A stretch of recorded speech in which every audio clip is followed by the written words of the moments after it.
মাওলানা ভাসানী ফারাক্কার বিরুদ্ধে long March করেছিলেন। যদি প্রয়োজন হয় আমরা সীমান্ত লং মার্চ ঘোষণা করব।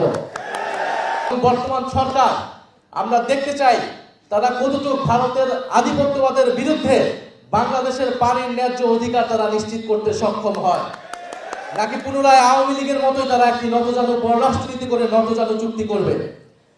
আমরা সীমান্ত হত্যার বিরুদ্ধে কথা বলে যাচ্ছি। বাংলাদেশ ভারত সীমান্ত পৃথিবীর অন্যতম একটি সীমান্ত, যেটাকে রক্তাক্ত সীমান্ত বলা হয়। হাজারের উপরে মানুষকে হত্যা করা হয়েছে এই সীমান্তে গুলি করে, বাংলাদেশি নাগরিককে।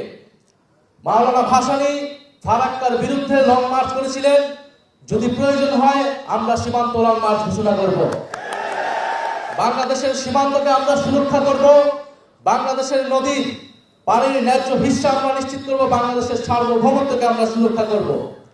আমরা বর্তমান সরকার কোথায় মাথা বন্ধক দিয়ে সরকারে বসেছে আমরা এখন এটা স্পষ্ট নয়। আমরা বাংলাদেশকে কোনো পরশক্তির প্লেগ্রাউন্ড হিসেবে দেখতে চাই না। বাংলাদেশের তার সার্বভৌমত্ব এবং তার পররাষ্ট্রনীতি তার বাংলাদেশের জনগণের পক্ষেই তৈরি হবে বলে আমরা বিশ্বাস করি। আমরা সেটাই জনগণ চায় বলে বিশ্বাস করি।